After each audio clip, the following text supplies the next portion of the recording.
Hare Krishna devotees, welcome to day 24 of our Bhakti Vaibhava seminar on Srimad Bhagavatam. And today, day 24 of the second canto of Srimad Bhagavatam. And today we are beginning chapter 8, which is titled Questions by King Parikshit. First of all, let us chant our prayers. Nama Om Vishnupadaya Krishna Prestaya Bhutale Srimati Bhakti Vedanta Swaminiti Namane Namaste Saraswati Deve Gauravani Pracharane Nirvishesha Shunyavadi Pastityade Jatarne Shri Krishna Chaitanya Prabhu Nityananda Shri Advaita Gadadhar Shivasadi Gaura Bhaktivinoda Hare Krishna, Krishna Krishna, Hare Hare, Hare Rama, Rama Rama, Hare Hare. Vanchakalpatarubhyascha kripa sindhubhya evacha, Patitanam pavanebhyo vaishnavebhyo namo namaha. Srila Prabhupada ki jai. Right, okay. So yes, Srimad Bhagavatam, Canto 2, Chapter 8, Questions by King Parikshit. And there are 4 sections here in this 8th chapter of the second canto. The first section is from verse 1 to verse 2, and this is Parikshit's first questions, his first questions to Shukadeva Goswami. Then the second section is from verse 3 to verse 5. And this is Parikshit glorifies Srimad Bhagavatam. Parikshit glorifies Srimad Bhagavatam. Then third section, that's a big one, from verse 6 to verse 26, and that's further questions from King Parikshit. And then, so that's, verse 6 to verse 26, further questions from King Parikshit, and finally, from verse 27 to verse 29, Shukadeva Goswami begins answering Parikshit. Right. So it's a little bit short chapter, just 29 verses. More often than not, there's some 30-something, even 40. Chapter 7 had 53 verses. So it's a little shorter chapter than average, you could say. Let us begin.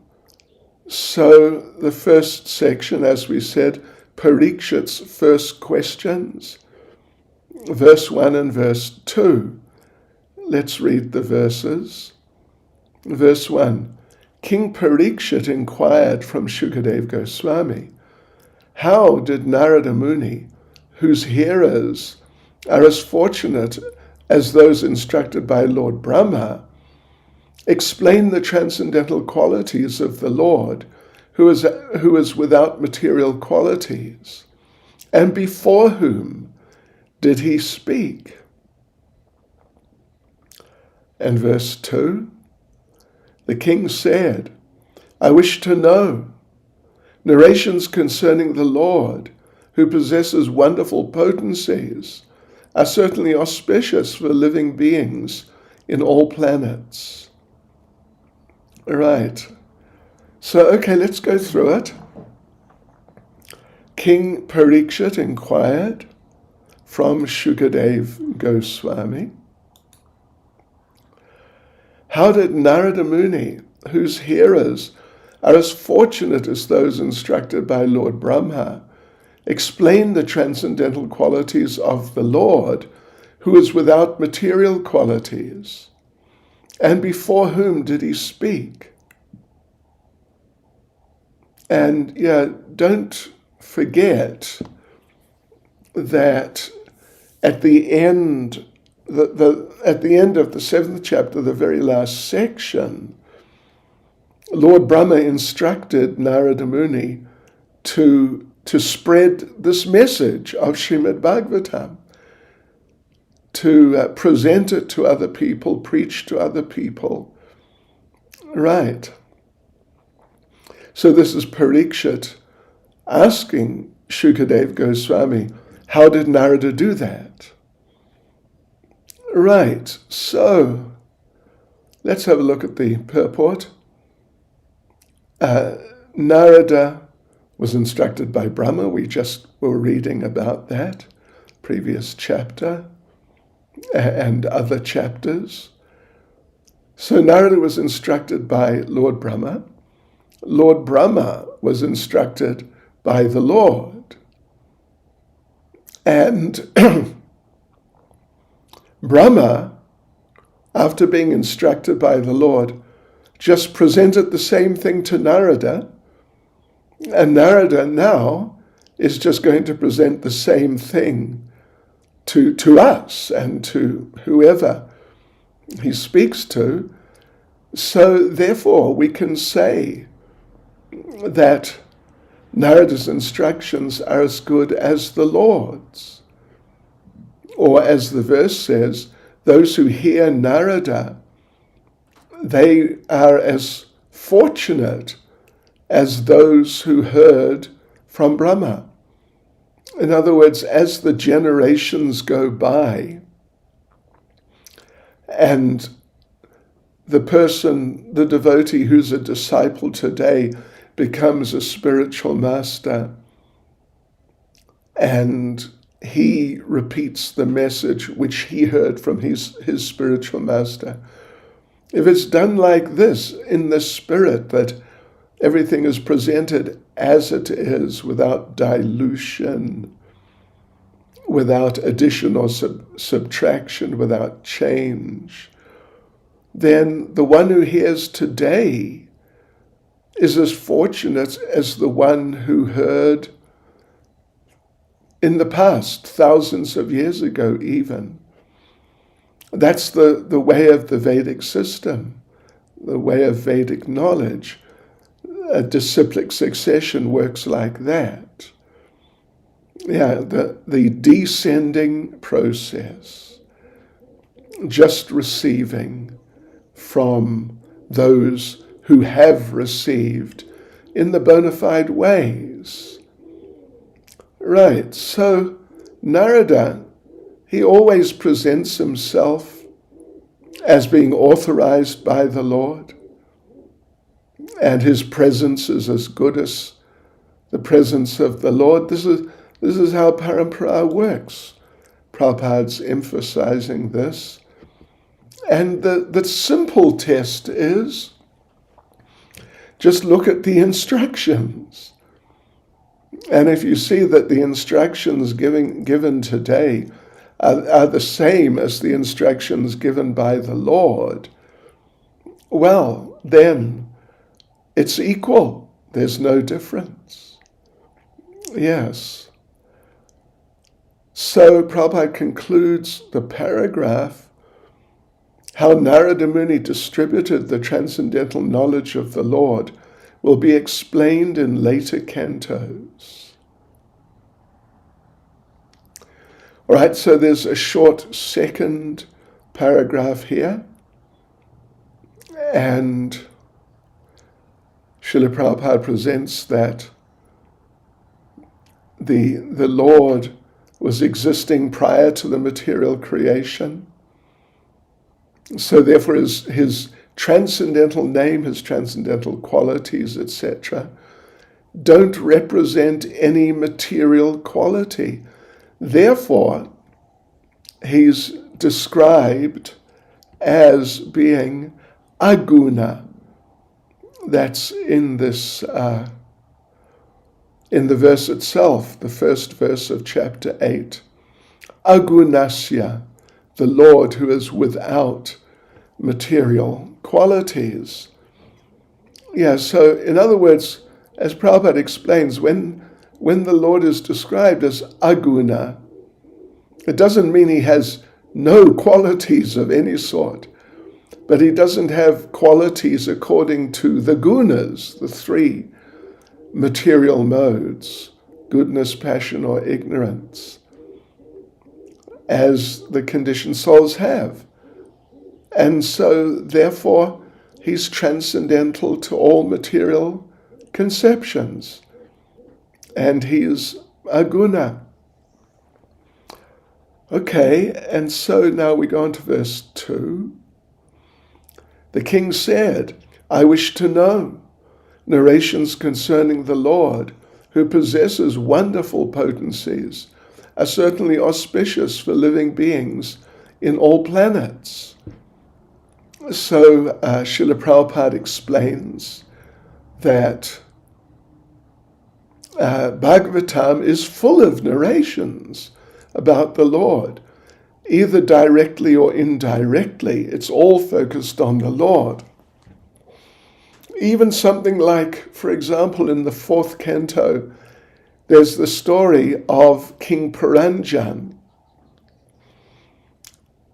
So it describes his life and what happens to him and his situations and all these things. But he is not an avatar. He is not even a devotee, actually. He's just an example of a person caught up in the material world. But the thing is, it's giving us an understanding of the Lord and how the Lord works and how people function when they're not connected with the Lord or when they are connected with the Lord. So in this way, directly or indirectly, the Bhagavatam's full of narrations about the Lord, and therefore it's auspicious for all living entities, because the Lord is all auspicious, of course. And if someone takes the Bhagavatam, when it's presented as it is, if they think that it belongs to a particular sect or a particular group, and it applies to them, but it doesn't apply to others, they're mistaken, Prabhupada explains. They are mistaken. So, and therefore, because it's so focused on the Lord and connecting us all with the Lord just so wonderfully, it's auspicious. First of all, it's dear to all the devotees, but then it's auspicious for the non-devotees also. As Srila Prabhupada said, if they get a book, one of his books, and they read just one page, they're so benefited. If they just read a sentence, if they just read one word, they're so benefited. They'll be delivered from the clutches of Maya. If they hear with devotion and attention from the right source in Parampara. So, okay, now we go on to the second section from verse 3 to verse 5. And this is Parikshit glorifies Srimad Bhagavatam. So let's read the verses.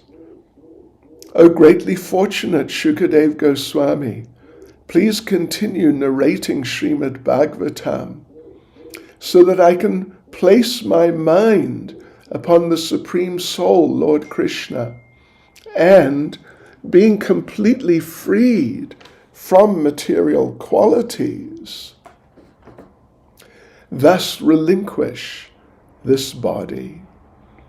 In verse 4, persons who hear Srimad Bhagavatam regularly and all are always taking the matter very seriously, will have the personality of Godhead Sri Krishna manifested in their hearts within a short time.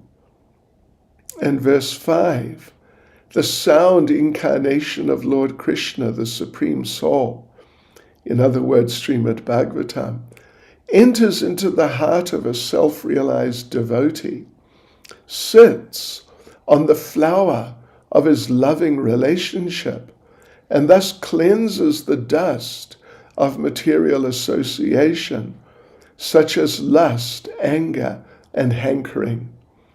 Thus it acts like autumnal rains upon pools of water. Okay, so that's the second section, glorifying Srimad Bhagavatam, and it's Parikshit continuing.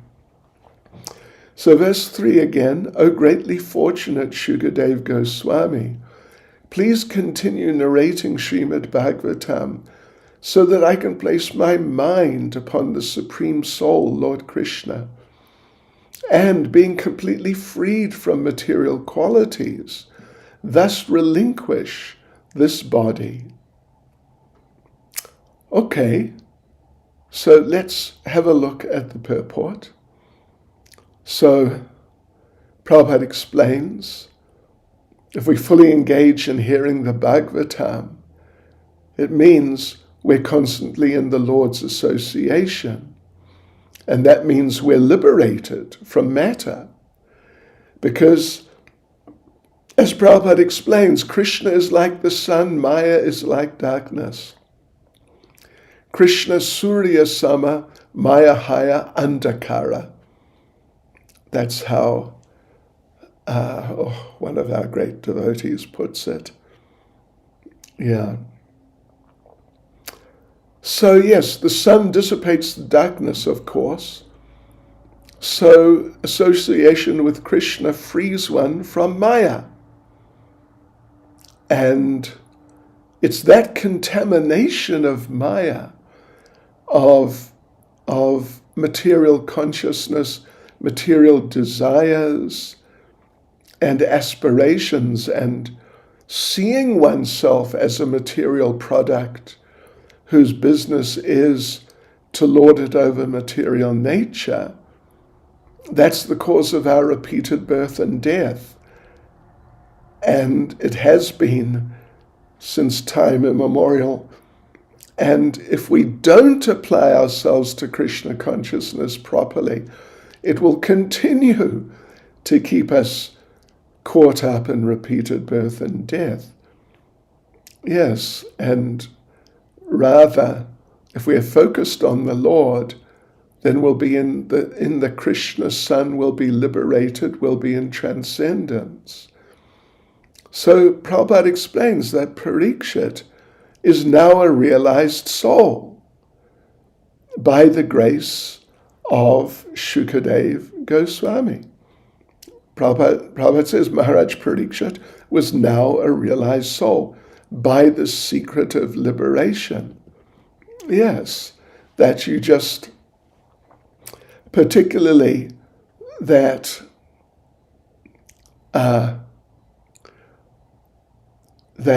Shukadev had, well, in answer to Maharaj Parikshit's question, what is the duty of a person at the time of death?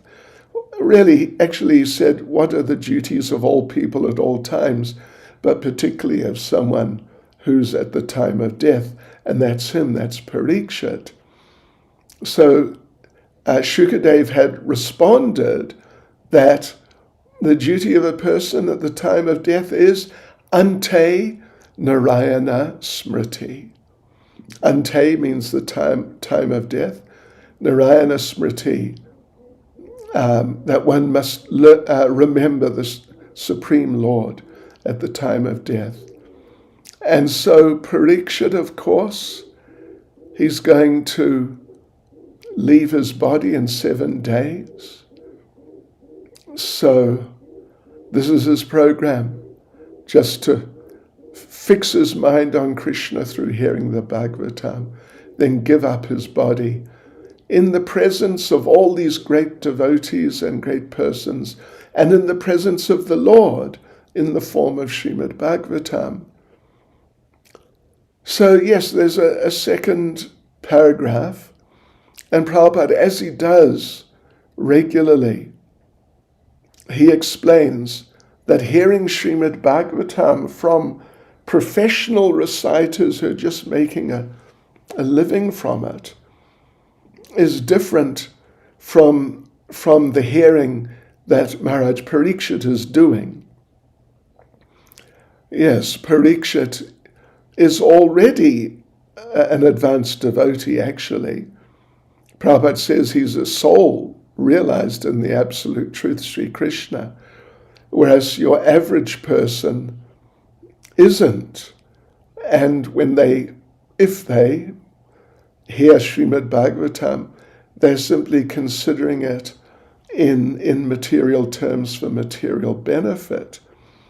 And they might get some material benefit, but Prabhupada says very clearly, that does not mean that such a pretense of hearing Srimad Bhagavatam for a week from a professional reciter is as good as the hearing of Maharaj Parikshit. Not at all. And there's a third little paragraph and a fourth little paragraph. Prabhupada explains in the third paragraph, it's the duty of sane people to hear from self-realized people and not be fooled by the professional reciters. And in this way, one should just continue hearing till the end of life. And in that way become liberated simply by hearing Srimad Bhagavatam. And the fourth paragraph, I'll just read it. Maharaj Parikshit had already given up all his connections with his kingdom and family, the most attractive features of materialism, but still he was conscious of his material body. He wanted to be free of such bondage also by the constant association of the Lord. So in other words, he was already free from Maya in the fundamental ways of his possessions, his family. He was free from all that. But still he's living within the material body and he's conscious of his body. So he wants to become free from that by associating with the Lord in the Bhagavatam. Verse 4. Persons who hear Srimad Bhagavatam regularly and are always taking the matter very seriously will have the personality of Godhead Sri Krishna manifested in their hearts within a short time. Okay, so there's 2 paragraphs of purport here. Prabhupada begins by explaining that, well, effectively, those who are not taking the matter very seriously, the verse talks about those who are taking it very seriously, that they will see the Lord, or the Lord will manifest in their hearts shortly. But the cheap or materialistic devotees, Prabhupada says, they want to see the Lord personally, but without the qualifications. And they should know that material attachment and seeing the Lord face to face, these cannot go together, incompatible arrangement. So it's not a mechanical process that a professional reciter who's just trying to make money from it, and a third-class devotee who's just trying to enjoy it without actually learning from it and applying the teachings. It's not that they can, so to speak, do the job successfully and get realization of Krishna. And Prabhupada again stresses that the professionals are useless because they don't have realization. They don't even want realization. And they're not interested in the realization or deliverance of the audience. It's just a way to make money. Yeah. So Parikshit had 7 days, but here, because Parikshit is the one speaking the verses, so Parikshit is saying that we must hear the Bhagavatam for our whole lives. And at the end of the paragraph, Prabhupada says, that will help one to see the Lord Sri Krishna manifested in one's heart within no time. So there's a second paragraph, very short. The pseudo-devotees are very anxious to see the Lord according to their whims. They're not ready to make a serious endeavor to hear the Bhagavatam nicely and put the message into effect practically in their lives, and in this way become detached from the material world. So that approach of those pseudo-devotees, that's not the way recommended by Maharaj Parikshit. So we go on to verse 5. The sound incarnation of Lord Krishna, the Supreme Soul, meaning Srimad Bhagavatam, enters into the heart of a self-realized devotee, sits on the lotus flower of his loving relationship, and thus cleanses the dust of material association, such as lust, anger, and hankering. Thus it acts like autumnal rains upon pools of muddy water. So Srila Prabhupada gives a very interesting and important purport here. First thing he says is that one pure devotee can deliver all the fallen souls in the whole world. And just look at the effect of Srila Prabhupada's presence. Even after his physical presence, through his representatives, the whole world is becoming very deeply affected. So therefore Prabhupada says that one who Narada or Shukadev accepts as a pure devotee and who's empowered by their spiritual master can not only deliver themselves, which is, already a very good thing to deliver yourself, but they can deliver the whole world. And this nice example of the autumn rain is given, that during the rainy season, this of course is applying to places which really do have rainy seasons, then all the reservoirs of water become muddy because the heavy rains consistently over some months, they stir up the earth, and so dirt and earth and whatever gets washed down into the rivers and the lakes and the bodies of water. And so those bodies of water become dirty. Then the autumn rain comes, but it's very gentle and very sweet, and it settles all of that dirt and mud and so on. So then those bodies of water become nice and clear. Municipal water reservoirs, of course, they become clear by addition of chemicals. But you can't clean rivers with chemicals. That's really more difficult. Yes, so pure devotee delivers not only himself, but many others. Yeah. So, second paragraph, that in other words, if we want to cleanse our hearts by other methods like mystical yoga, philosophical speculation, empiric research knowledge, it can help you to some degree.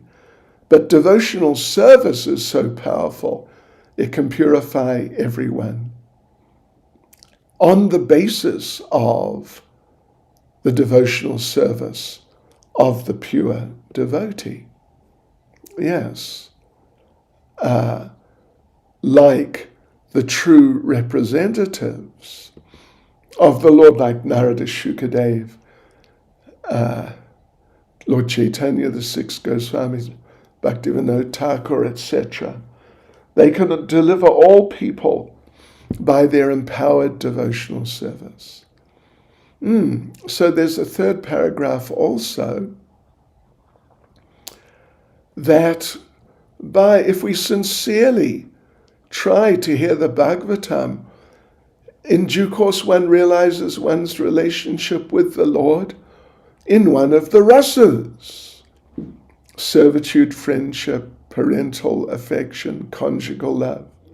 So all these great devotees, the names we just mentioned a minute ago, they were self-realized. They're self-realized souls, but they also preached and delivered many people, and they became spiritually very powerful by following the Bhagavatam, by hearing and chanting and worshipping. So whenever a devotee follows that process of hearing Srimad Bhagavatam and then preaching Srimad Bhagavatam like that, then any contaminations, Prabhupada says, the accumulated material lusts, etc., are cleansed by the effort, Prabhupada says, by the personal endeavor of the Lord within the heart. Yes, He's always there. He's always there in the heart of every living entity, but He becomes manifested when people perform devotional service. So there's also a fourth paragraph, that purifying the heart through knowledge, just gyan, means basically impersonal type knowledge just of the soul, or mystic yoga. That may be all right for the time being for you, but Prabhupada gives interesting example. It's like cleansing a small amount of water by chemicals. That's good. It can help for a while, but don't worry, the mud will be back. So, but the idea in this case is devotional service cleanses the heart forever, not just for now. So Prabhupada concludes the purport by saying, devotional service to the Lord with specific attention for hearing Srimad Bhagavatam regularly and always is the best recommended method for liberation from the clutches of illusion. So we come now to the third section, which is really quite long. It's 20 verses, or 21 even. We call it Further Questions from King Parikshit. So first of all, he asked a question or so. Then he glorified the Bhagavatam. Now he's coming back and he's asking some more questions from verse 6 to verse 26. Further questions from Parikshit. So let us read the verses so we get a feel for the flow of it all. A pure devotee of the Lord whose heart has once been cleansed by the process of devotional service never relinquishes the lotus feet of Lord Krishna, for they fully satisfy him, as a traveler is satisfied at home after a troubled journey. Verse 7. O learned Brahman, the transcendental spirit soul is different from the material body. Does he acquire the body accidentally or by some cause? What an important question. Will you kindly explain this, for it is known to you? Verse 8. If the Supreme Personality of Godhead, from whose abdomen the lotus stem sprouted, is possessed of a gigantic body according to his own caliber and measurement, so if the Lord has such a body, then what is the specific difference between the body of the Lord and those of common living entities? Verse 9, Brahma, who was not born of a material source, but of the lotus flower coming out of the navel abdomen of the Lord. If Brahma then is the creator of all those who are materially born, let me just repeat that. Brahma, who was not born of a material source, but of the lotus flower coming out of the navel abdomen of the Lord, is the creator of all those who are materially born. Of course, by the grace of the Lord, Brahma was able to see the form of the Lord. Verse 10. Please also explain the personality of Godhead, who lies in every heart as the Supersoul and as the Lord of all energies, but is untouched by his external energy. 11. O learned Brahman, it was formally explained that all the planets of the universe, with their respective governors, are situated in the different parts of the gigantic body of the Virat Purusha. I've also heard that the different planetary systems are supposed to be in the gigantic body of the Virat Purusha. But what is their actual position? Will you please explain that? 12. Also, please explain the duration of time between creation and annihilation, and that of other subsidiary creations, as well as the nature of time, indicated by the sound of past, present, and future. Also, please explain the duration and measurement of life of the different living beings known as the demigods, the human beings, etc., in different planets of the universe. 13. O purest of the Brahmins, please also explain the cause of the different durations of time, both short and long, as well as the beginning of time, following the course of action. 14. Then again, kindly describe how the proportionate accumulation of the reactions resulting from the different modes of material nature act upon the desiring living being, promoting or degrading him among the different species of life, beginning from the demigods down to the most insignificant creatures. 15. O best of the Brahmins, please also describe how the creation of the globes throughout the universe, the four directions of the heavens, the skies, the planets, the stars, the mountains, the rivers, the seas, and the islands, as well as their different kinds of inhabitants, takes place. 16. Also, please describe the inner and outer space of the universe by specific divisions, as well as the character and activities of the great souls, and also the characteristics of the different classifications of the castes and orders of social life. 17.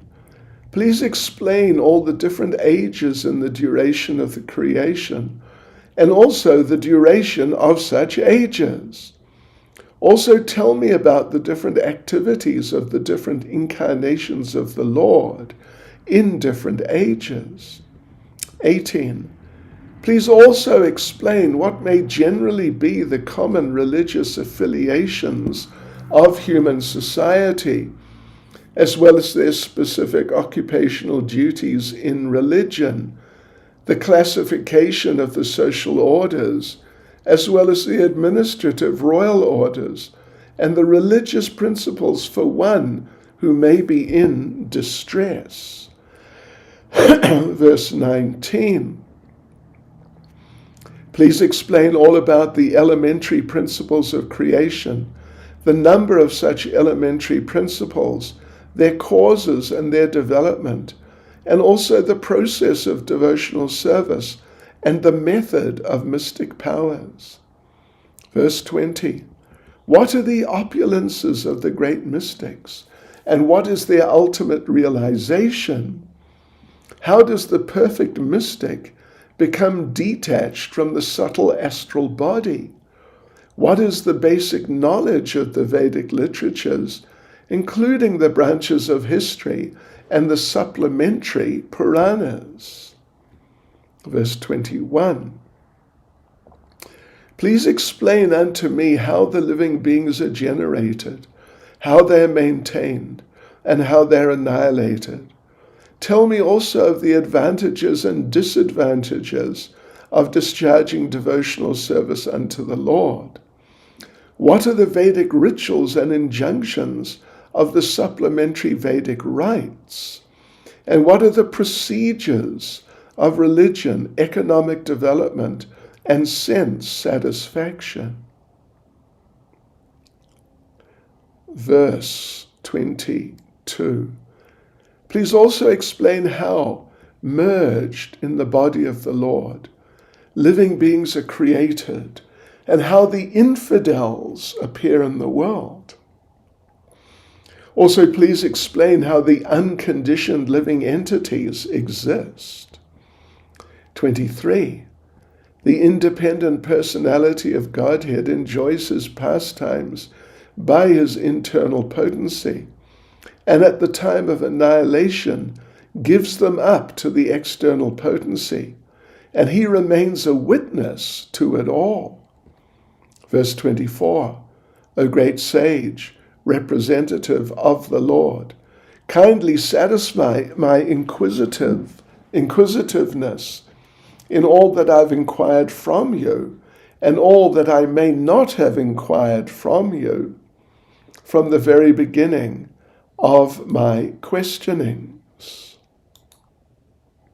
Since I am a soul surrendered unto you, please impart full knowledge in this connection. 25. O great sage, you are as good as Brahma, the original living being. Others follow custom only, as followed by the previous philosophical speculators. 26. O learned Brahman, because of my drinking the nectar of the message of the infallible personality of Godhead, which is flowing down from the ocean of your speeches, I do not feel any sort of exhaustion due to my fasting. Wow, that's interesting, isn't it? That is just wonderful. Okay, so let's get into it with the purports. So it's the third section, and from verse 6 to verse 26, and we've titled it Further Questions from King Parikshit. So, and there's some pretty, intense purports, like lengthy purports. So, but anyway, we'll take our time.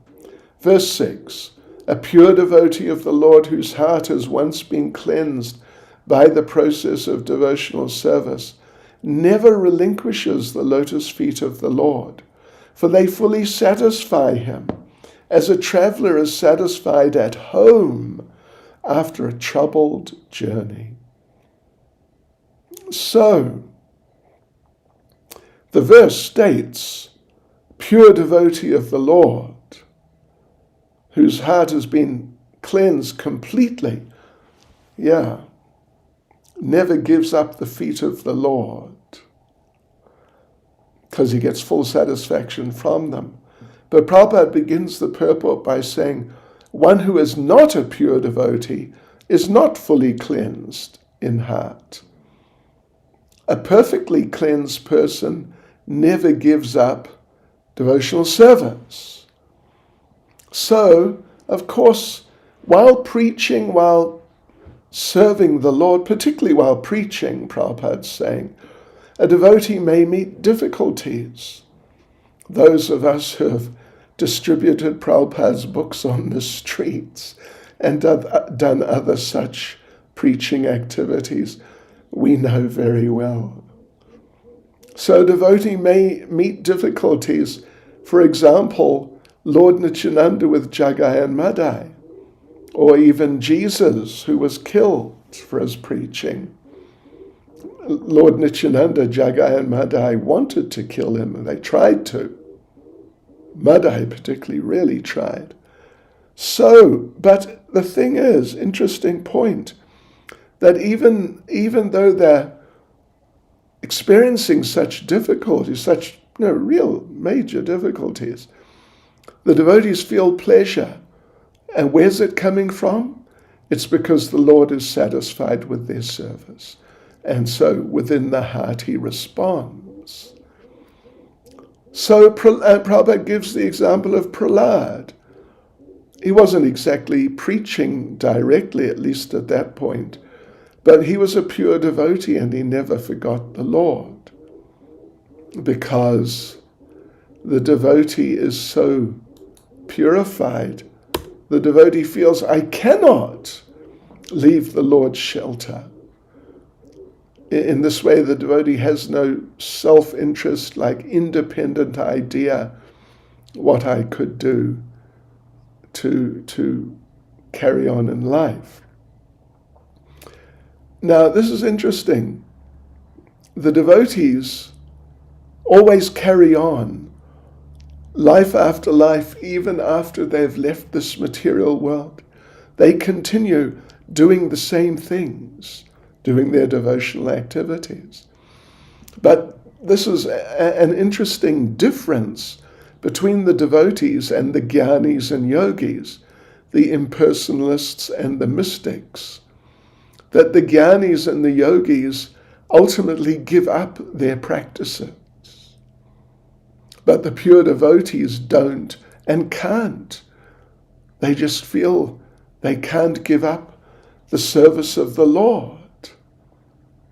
They are ordered by the spiritual master, that's one thing, and it's just too much nectar to give up. So therefore devotees like Narada, Nityananda, they take up the order of the spiritual master as their life and soul, and they don't worry about the future. They take it that the orders coming from their spiritual masters are actually coming from the Lord directly. So let's move on. There's a second paragraph and a very short third paragraph. In the second paragraph,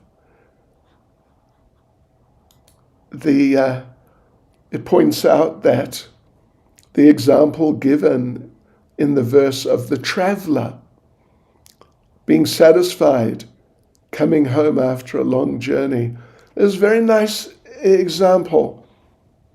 Traveler goes out, Prabhupada says, to look for wealth or whatever, to just travel around even. And many difficulties come. Yes. In these unknown places with these unknown people. But when he's back with his family, and even Prabhupada says, even when he may just remember his family situation, he forgets all those troubles. And I'll read the third paragraph, it's just one sentence. A pure devotee of the Lord is exactly in a family tie with the Lord, and therefore he's undeterred in discharging his duty, in a full, affectionate tie with the Lord. So on to verse 7. O learned Brahmin, the transcendental spirit soul is different from the material body. Does he acquire the body accidentally or by some cause? Will you kindly explain this, for it's known to you? So yes, there's fairly substantial explanation Prabhupada gives that Parikshit, Prabhupada says, being a typical devotee is only satisfied by hearing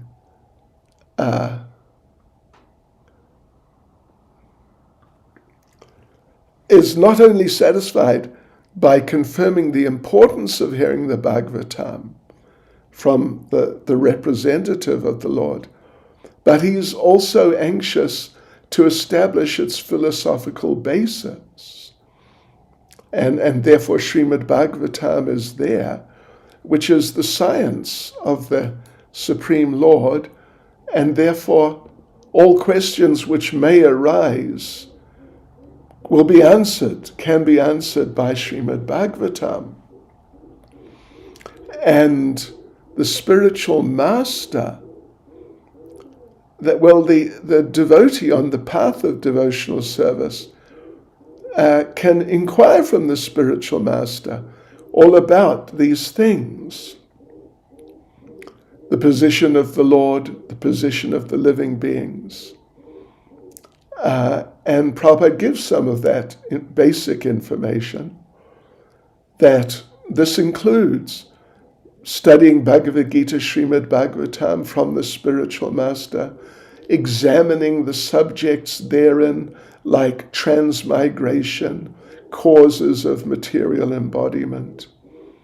So therefore, Parikshit is asking these things for the benefit of all the candidates on the path of self-realization, on the path of devotional service. So then, second paragraph, this indirectly it's confirmed the Lord has no material changes of body. Yeah. He is complete spirit, so there's no difference between his body and his soul. He is the soul, of course. Unlike the conditioned souls and the liberated devotees, the advanced devotees are deeply fixed in Krishna consciousness. They're also exactly like the Lord through getting the Lord's association by hearing Srimad Bhagavatam. So therefore, ultimately speaking, it's only really the conditioned souls who are subjected to changes of body. So the question is, how was this process first begun? So third paragraph gets into it. So as we're engaged in devotional service, or engaging, first step, take shelter of a spiritual master and then inquire. And this inquiry is essential for immunity to all offenses. Because if you don't understand what to do and what not to do, you cannot avoid committing some offenses. You just cannot.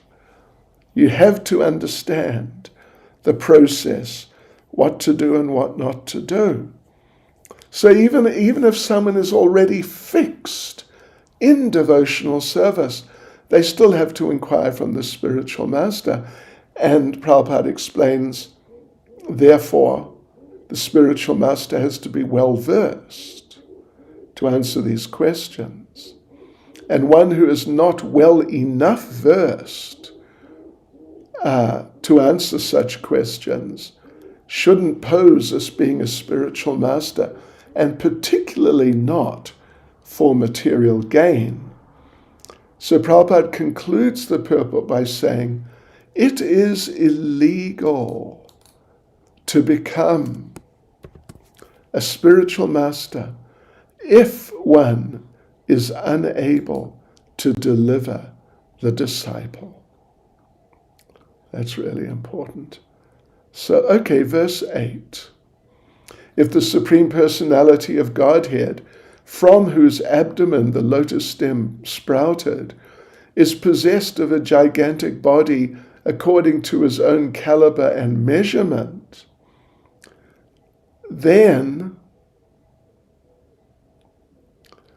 what is the specific difference between the body of the Lord and the bodies of common living entities? So Prabhupada begins the purport by making, it's a very nice point, interesting and important. We should note how Parikshit intelligently put questions to his spiritual master in order to really develop the proper understanding. So, yes, it's been described, Prabhupada says, in many places. Yes, like particularly for us, Brahma Samhita describes how the Lord assumed the gigantic body of Karanadakshayi Vishnu, from whose hair pores came innumerable universes. Then from the body of Garbhadakshayi Vishnu, the lotus stem came. And then from within the lotus, Lord Brahma came and sat on the top.